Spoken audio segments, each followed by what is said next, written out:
So this is your first time tuning in to the podcast. You're listening to the Real Estate Wholesaling Syndicate podcast, where I bring experts in the industry, different guests to share what's working best for them, share their stories, how they got started. Today, I'm super excited to have our guest with us today. He's going to be talking to us about the difference between on-market wholesaling versus off-market. Joey, thank you so much for joining us today. Absolutely, brother. Thank you so much for having me today. Yeah, of course, man. I know we just did one uh, on your show, and yeah, happy to run it back. But yeah, so for people who don't know who you are, if you want to give us an intro and introduce yourself. Yeah, absolutely. So my name is Joey Bibbo. I'm out of Freehold, New Jersey. Grew up in West Orange, New Jersey. I've been wholesaling for a little bit over 3 years now, going on 4 years now.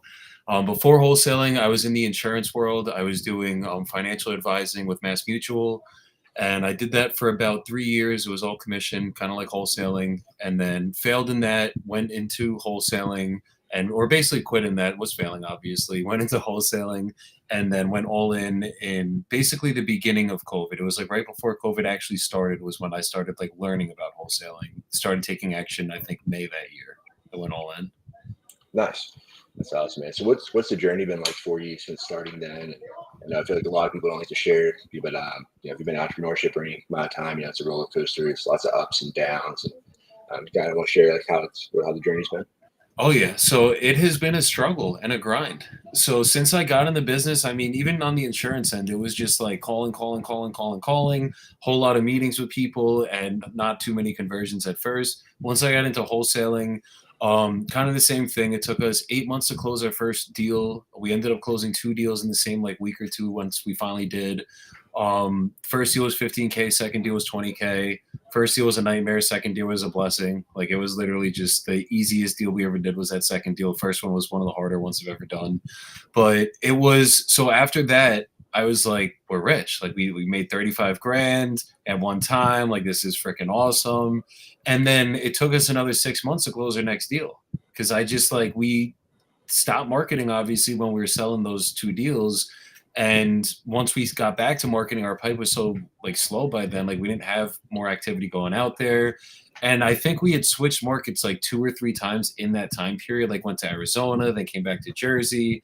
And it was just a roller coaster for honestly, like about the first 3 years. It was the beginning of 2023 when I started seeing the most consistency in the business, and that was when we were like genuinely closing about a deal to two deals a month consistently.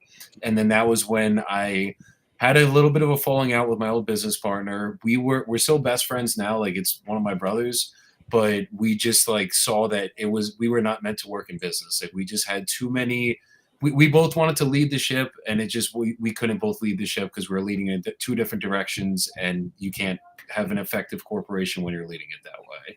So I ended up walking away. He's still with the other two people we were with for the last 3 years. And then I just went all in on market when I stopped working with them. And basically that like had a little bit of a lag time in the business. And now it's like really picking back up to probably the best rate I've ever been in since I've been in the industry. That's awesome, man.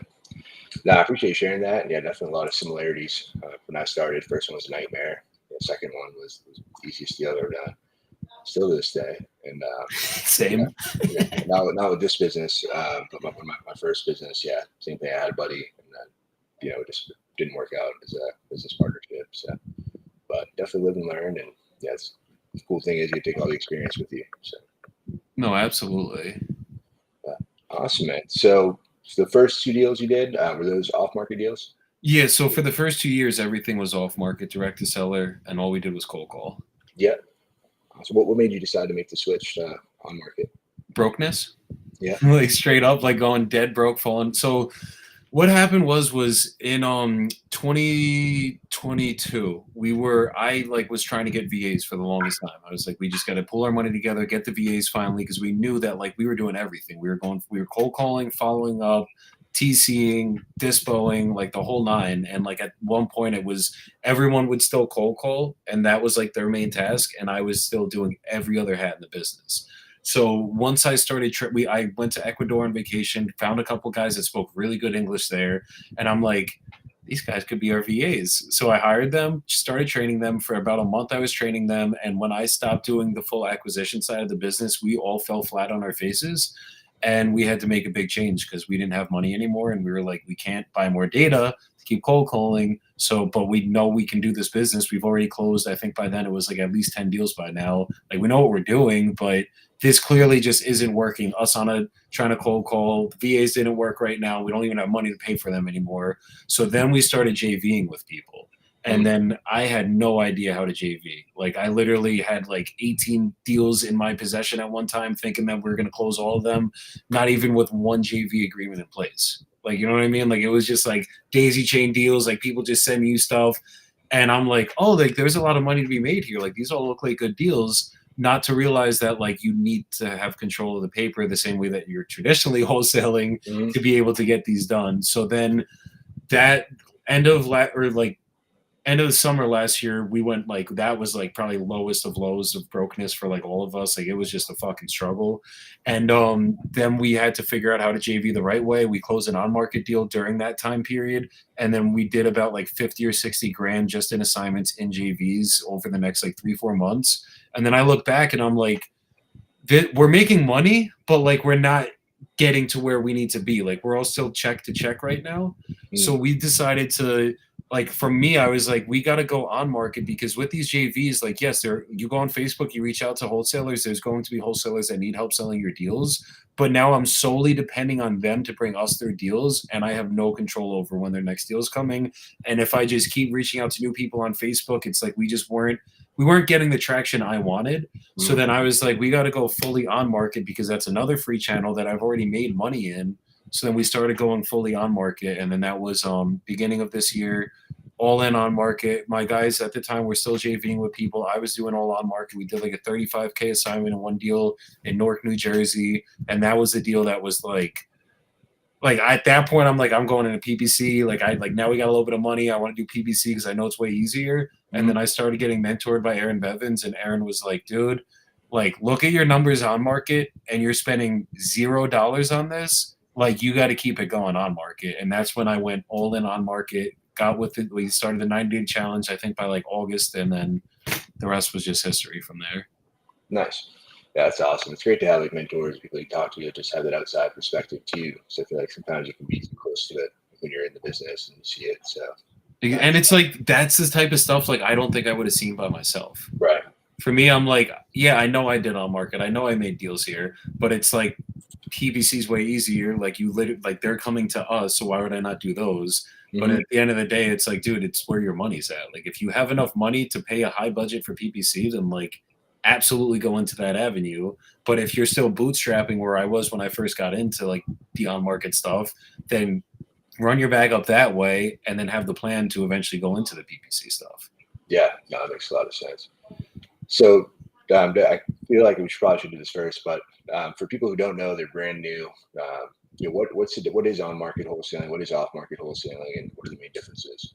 Yeah, so on-market wholesaling is literally just reaching out to agents that have active listings on the MLS. If you guys don't know what the MLS is, it's a multiple listing service. Basically what it is just a platform for agents to put their properties on that other agents go on, and they bring their buyers to the agents, basically. It's a platform to connect buyers and sellers, essentially, in a nutshell.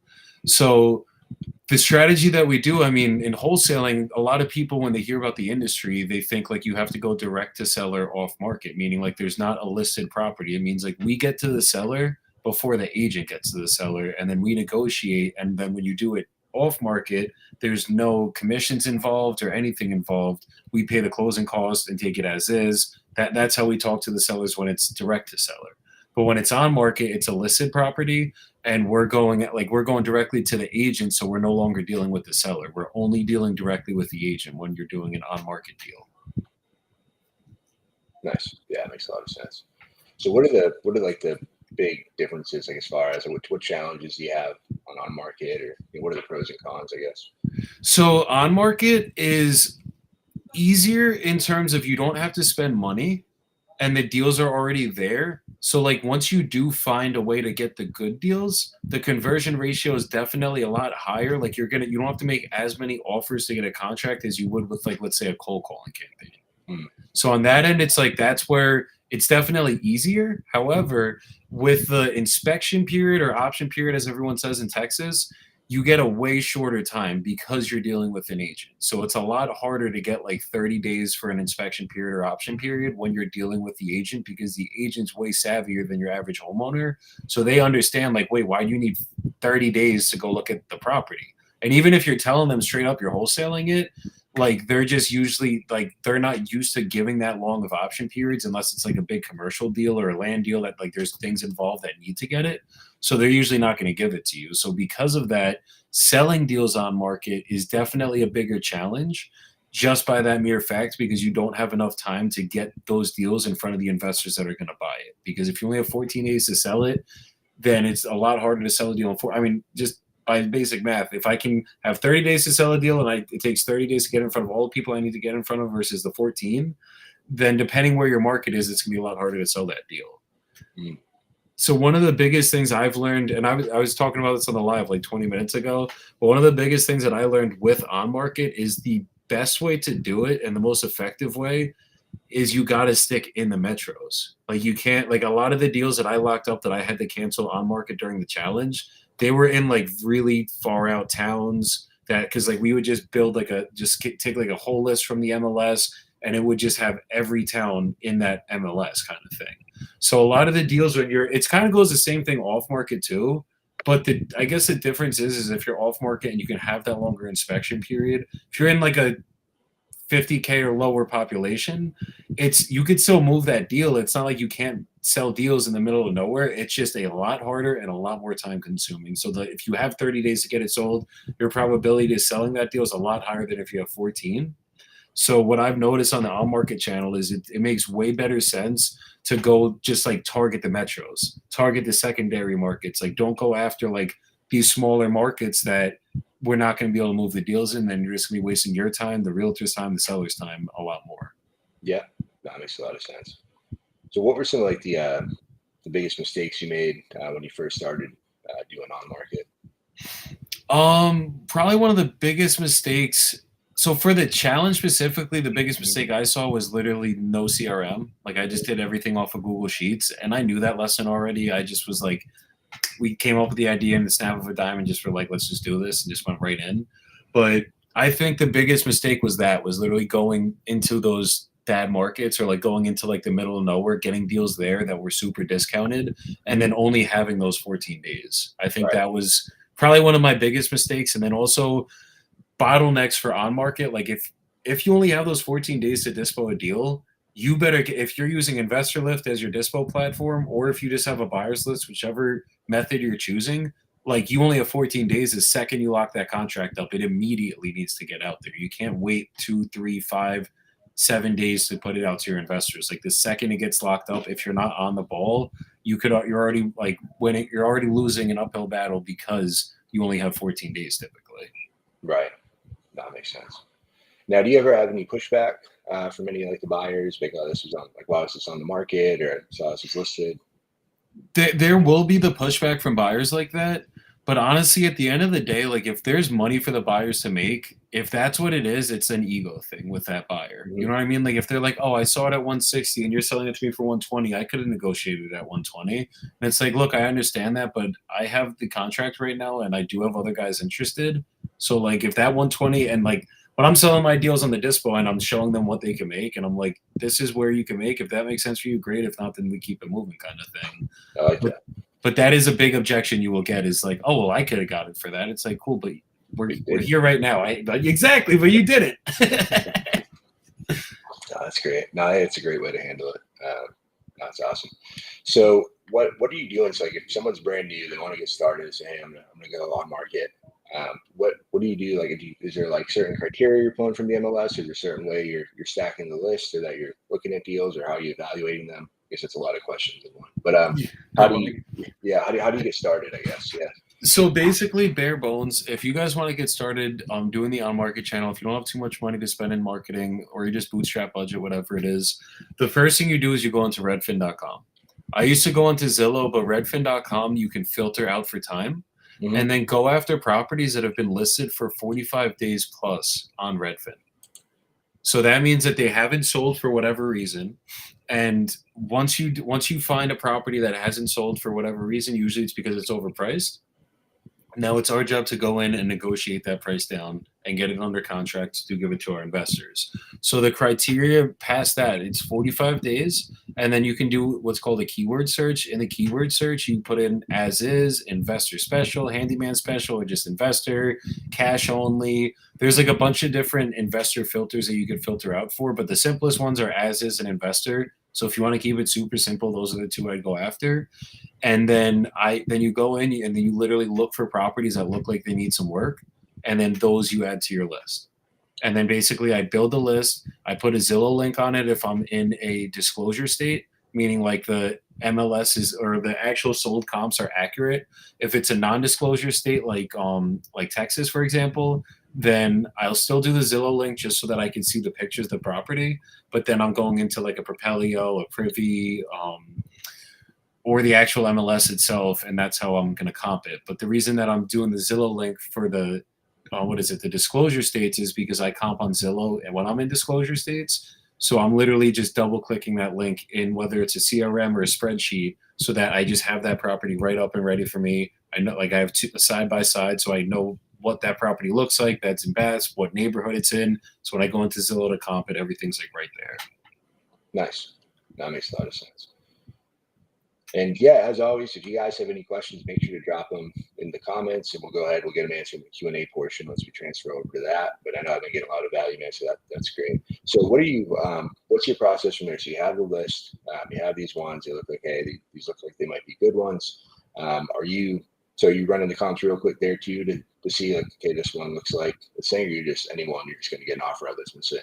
If it looks like it needs some work, I'm not worried about where it's listed at. I'm literally just worried about what does the property look like, and then what is like. I'll maybe read the listing description really quick if they're like motivated seller. That's going on the list, obviously. But even if it just says like as is, cash sale, something like that, I'm just looking to put if we're in a metro, I'm looking to put as many in that metro as we can on that list, and then just I don't comp before I call. I call them and I comp while I'm on the call. So I'm literally like analyzing the deal while I'm on the call, even if it's listed at 250 and I got to be at 100.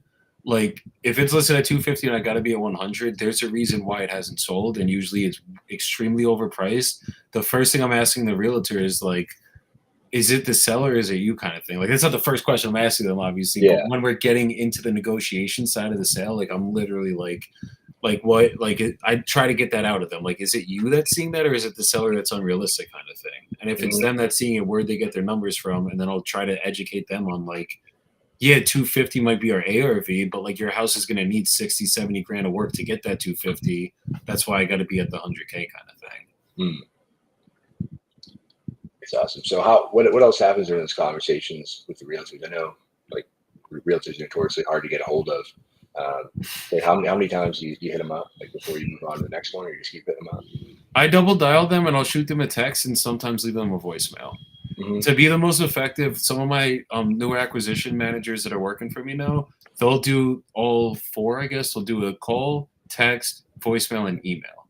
And they've been having, like, one of my guys just locked up a deal from email. So I know it works on every angle, but that's like the way to get a hold of them. For me, if they don't want to get on the phone, though, I'm like texting them to get them on the phone. I'm not texting them to talk about the property. So like if they're like texting me like, oh, well, what questions do you have? Let me just text about it. I'm in a meeting. I'm in this. I'm in that.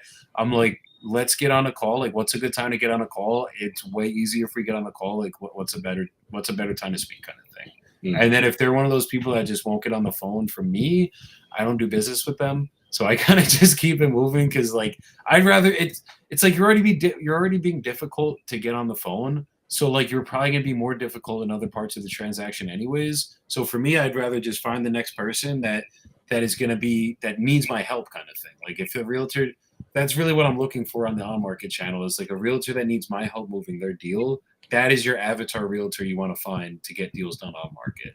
Like you want to find that person that's like not the one that's like, oh no, I could sell my deal because if they could sell their deal, they're not going to go with our low offer anyways, or let alone with the wholesaling offer. But yeah. That makes sense. So what do you like? Is there a way to like check to see if like they actually like give the offer to the client? Like I know they're supposed to, but do you feel like sometimes they don't give your offer to the client?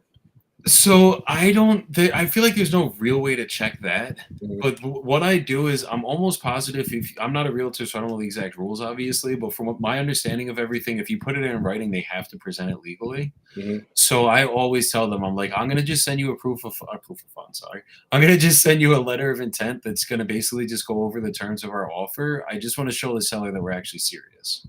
That's Mhm. just what I say, and then they'll be like, okay, yeah, send it over. What's your email, whatever.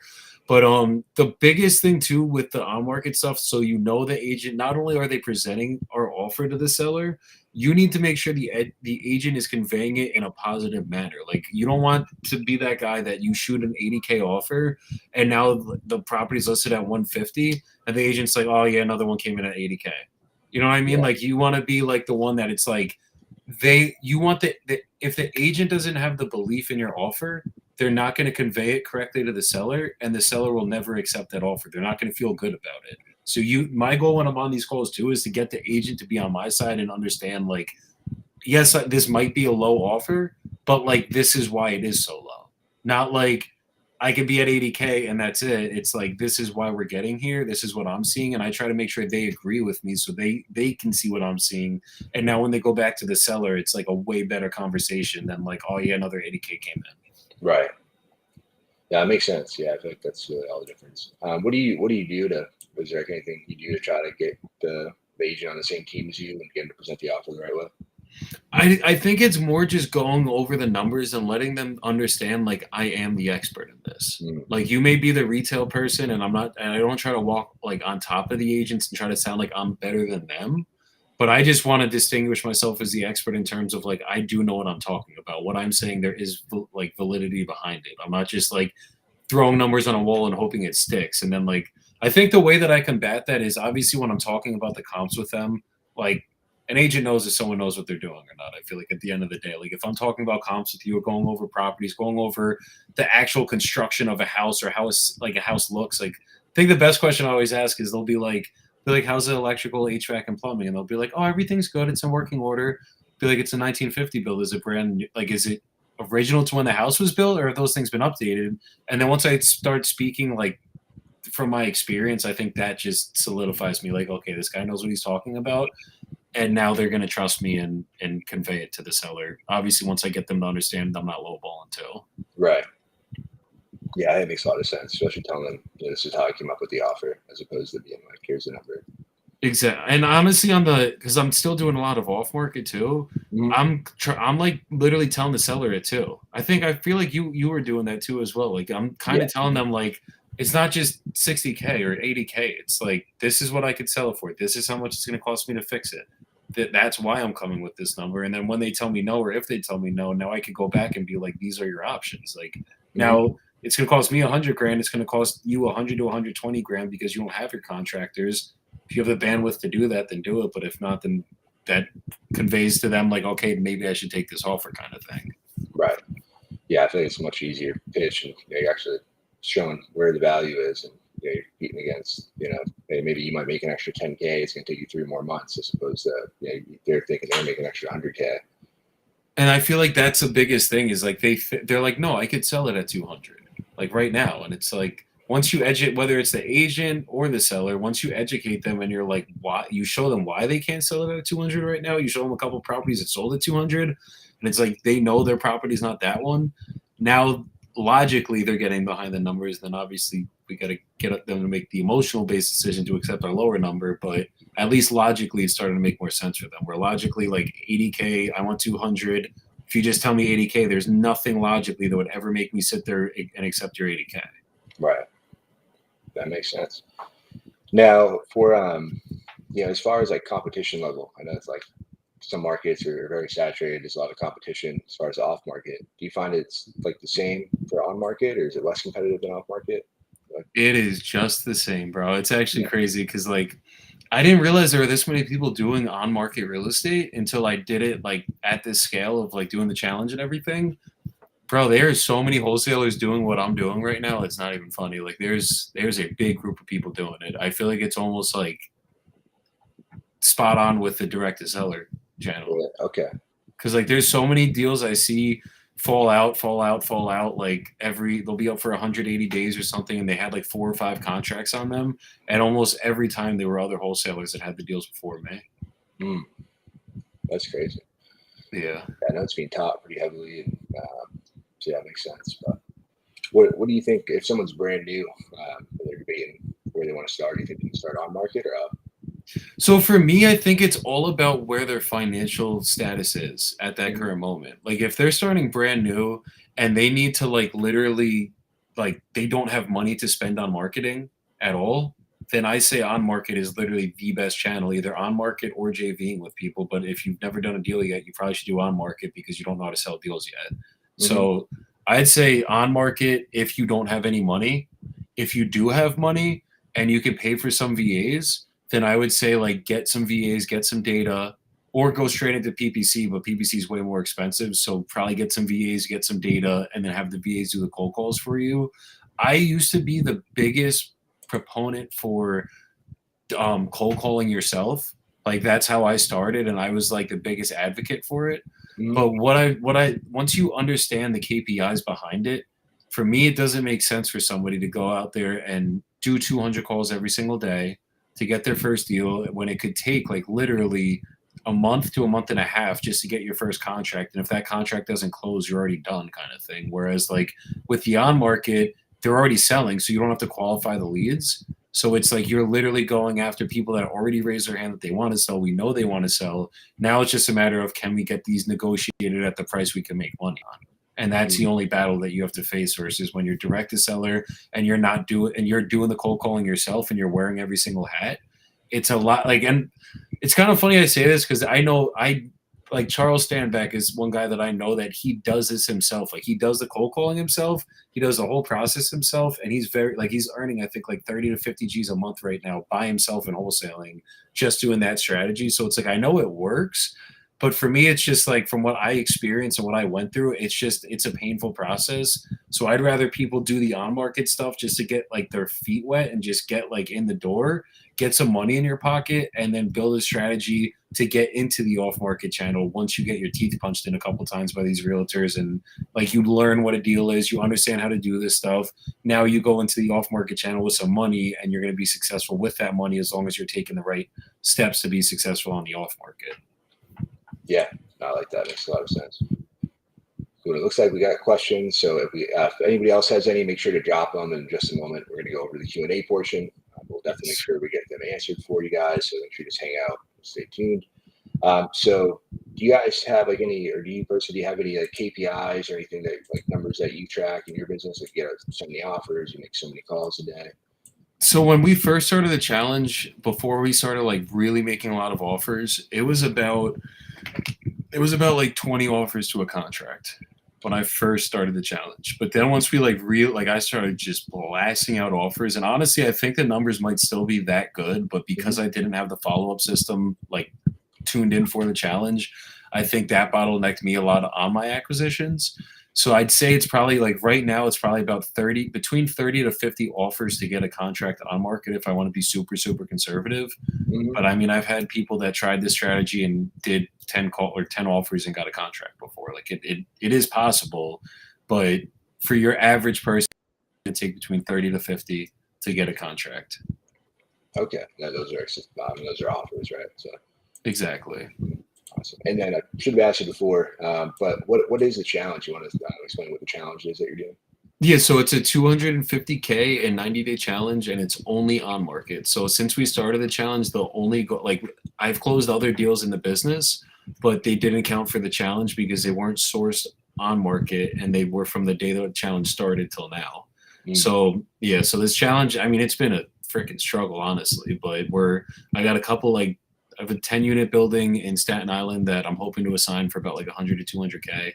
So that one will get me like ridiculously close to that goal.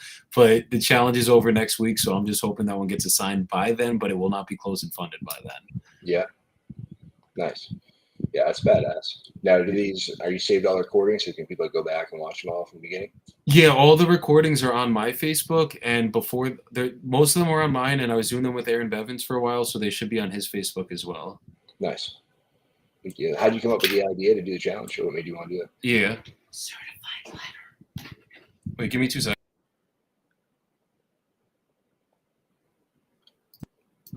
Sorry about that. Wait, so say it again? Yeah. So what made you decide to do the challenge? How'd you come up with the idea? So I decided to do the challenge because we wanted to prove the on-market like strategy. So we were already doing it, and like I was in the accelerated wealth community with Quentin Flores and Aaron Bevins. And when I started doing the on-market, like we saw the success I was having, and I saw a bunch of people that were sitting in, like we had a Discord or like a big group that everyone was doing it in, Mm-hmm. and a lot of people were just sitting there like struggling doing direct-to-seller marketing. So I was like, let's like people clear like we clearly don't have too much money right now, like personally, like in our own businesses. So I'm like, why don't we show people like how I'm doing it? Because I had like 4 or 5 other people I knew that I was working, like not in business with, but working alongside with, or just helping out.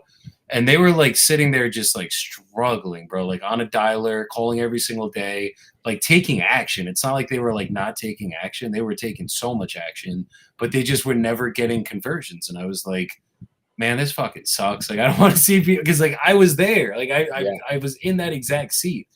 So I was literally like, okay, like I need to figure out, like I want to show everybody how to do this stuff. And that was like kind of when the challenge, like when we got the idea of doing the challenge, I was like, for me, I did it for an accountability thing. I was like, if I say I'm going to do this thing, I'm going to end up doing it. And I'm like, I want to go big with the challenge so that I'm like locked in. And it was kind of inspired through RJ Bates with the 50-50-50. Mm-hmm. So originally, like, I'm starting to teach everybody the on-market stuff. Like, I'm helping a lot of people in the community who are struggling doing the direct to seller off-market cold calling. So I'm getting them to start doing this stuff. And then we have like an event in San Antonio I come down to, and I'm talking to Aaron, and I'm like, I want to do the 50-50-50 on market. And like I'm already like, I know RJ Bates went to the Titanium Crucible, all this stuff. So I DM him and I'm like, dude, I think I'm gonna do a 50-50-50, but I'm gonna do it on market. Dude, thank God I like had like a step back and was like, no, don't do it. Like, don't do it 50-50-50, because that would have been a nightmare on market. Like it's way different than doing direct to seller, because it's like you can't lock up a contract on that call. Usually the realtor has to go convey it to the seller.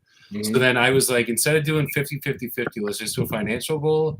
And at first I was like 75 hard. Why don't we just mimic it after that? But then I'm like, you know what? Like any sales cycle goes in 90 days. So why don't we just do a full 90 days, 250K, and then prove it on market? And then that was like basically how it started. And then it was like literally from the day the idea started to when we actually started the challenge, it was probably about a week. We just like live streamed that first day, and like that was it. We just had at it. I love that, man. No, that's great. Yeah, I feel like it's cool. A lot of things work out and you just jump in. Yeah. So what do you do? So you get an offer out. Do you guys like? Do you still follow up? Like, do you like if you don't hear back from the agent? Like when you see it's like a week or two later, it's still on the market. Do you follow back up, or what's your process like for that? Yeah, so once they tell me no on the offer, usually I'll follow up another, like I'd say about a week and a half to 2 weeks out. See if it's still sitting. If they, and a lot of times the agents will call you back if like you were the only actual offer that came in. But if they say they're going to present the offer, I always ask when's the next time they're going to be able to speak. Like when's the best time to follow up? Will you be able to speak with the seller tonight, tomorrow, like whenever? And then I'll get the cadence for that. Follow up that way. But if it's like a no kind of thing, or it's just like, no, that doesn't make sense, I'd give it about like a week and a half, 2 weeks, or even just like the end of each week, keep following up with them. And you should be able to like eventually over time, if it still keeps sitting, it's the same thing with direct to seller. Like if they need to sell and it's listed, so they do need to sell, usually they're going to end up eventually going with your offer. Awesome. Yeah, I think that makes a lot of sense. So perfect, man. So yeah, any other any final thoughts or anything I didn't ask, or anything you want to share with the audience? My biggest thing is, I mean, obviously anyone that's getting into real estate, whichever marketing channel you guys choose, because one of the biggest debates that a lot of people have in this industry is what's the best marketing channel to choose. The one thing I'll say for all you guys, it's whatever makes the best sense for your situation. If you guys are working a W-2 job and you have money to feed into your business and you don't have too much time to spend on your business, don't do on-market real estate, because it's going to take a lot of time to be able to get this channel going. I would recommend going to one of the paid marketing channels, and it's not about which is going to be the best, it's which is going to be the best that you can afford. Meaning like PPC is going to be probably your highest cost, whereas cold calling is going to be your lowest cost. And then there's many like texting, direct mail, many other channels in between. it's not about what's going to be the best channel. It's just what is the best for your situation, and go off of that. That would be my best advice for everybody. And it's like, because we're all going to be different financial situations when we get into this industry, but make sure that you get around people that know what they're doing, and then just have them point you in the right directions, and then know your financial situation. If you don't got money on market, if you have some money, either get a list, cold call that list, or have VA. I'd recommend VAs call that list, or go into the higher paid ads and have that way easier conversion ratios with those higher paid ads. 100%. That's great advice. Awesome. So Q&A, it looks like we just got one question today. So it looks like it's from JV. He asked, can you touch base on the difference between on-market and off-market purchase price? So it's actually exactly the same. So the biggest, I guess, question a lot of people have with what's the biggest difference between the two of them? The only difference is there's just an agent involved. It's still wholesaling at the end of the day. Like, it's still whatever price an investor would pay, they will pay that price on any given deal. Obviously, the one thing to look out for on market is, like, unless it just got listed, like let's say it's been sitting for the 45 days, if your MAO is coming in very close to the listing price, try to cause a little bit of separation there. Come a little bit lower than that price, because that is the one thing that will differentiate on your deals. Like, if they see that they could have got a 10K higher than you had it for, then now it's like, okay, the data's already out there in their face. Like, now that ego is going to get in the way. No matter, even if it was a good deal, it will be a little bit harder to sell it. So I'd recommend anchor a little bit higher. If your MAO comes that much, like, it's listed for 200, you could offer 180, offer like 160, so you could sell it for the 180 instead of trying to sell it for 200 if it's been up for 45 days. That makes sense. Awesome, man. Well, hey, yeah, I really appreciate you coming on. I know I got a bunch of value. I'm sure everyone else did as well. What's the best way for people to connect with you and follow you, what you're up to?